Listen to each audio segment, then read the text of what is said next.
Today I want to talk to you about something very important, something which will give shape to our life, something which will take our life ahead with beautiful bounties of God, and that is the attitude of gratitude.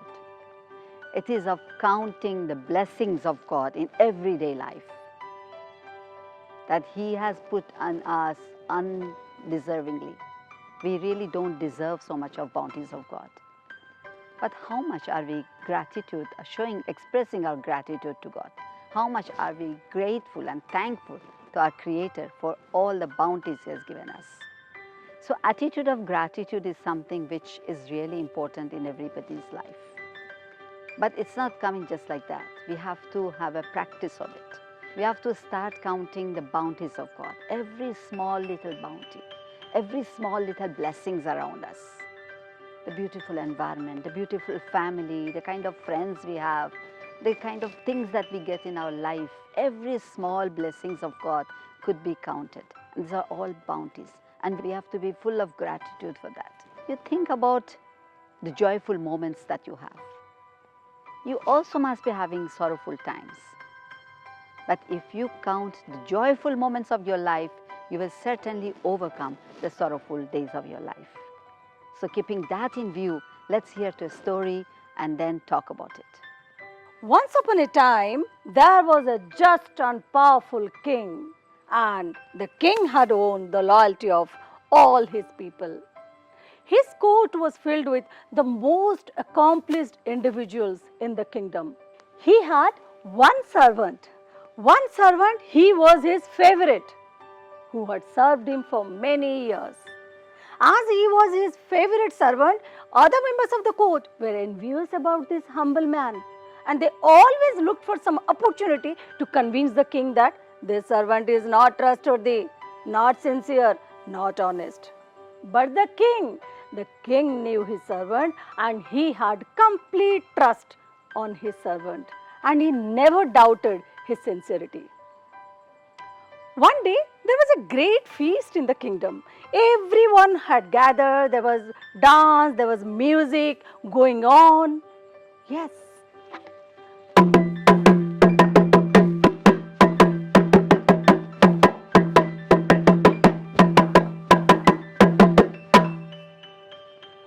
Yes, while the feast was going on, there were so many varieties of food were served. You know what happened? The king offered a delicious looking piece of watermelon to his favorite servant. Yes, of course, the servant ate it with so much of joy and pleasure. Your Majesty. Seeing the pleasure of eating, the king offered another piece, and the servant also. Your Majesty. Ate it completely with equal joy and pleasure. Then the king offered another piece, then another piece, then another piece. While the watermelon was about to finish, only last piece was left. The king thought, is it that pleasurable? Is it that sweet to eat? So the king thought, let me taste it. And the king took the last piece of melon and tasted.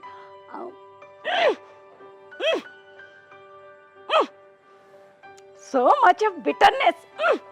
How could you eat it with so much of joy? Such a bitter piece of melon. And the servant replied, Your Majesty, you have served us with so much of compassion and justice. So you have brought so much of sweetness in our kingdom. I thought one bitter tasting piece of melon was not worth mentioning. And the king was again pleased with the sincerity of his favorite servant and had never doubted him ever. Okay, how did you like the story? Yeah, I'm sure you must have heard about this story before. But it is the real thing which is happening in our life. At times we receive something from someone what we were not expecting it to be that way. But it's all right. We may get good things later. It's fine. Every sweet little gesture of the people should be appreciated. Every sweet little gift from the people should be appreciated. You can always close your eyes to the negativity and open your eyes to the positivity. Have the gratitude in every moment of your life. Be thankful. Thankfulness will increase the bounties of God. So that is why we say you should be thankful so that the bounties of God will shower on you every day.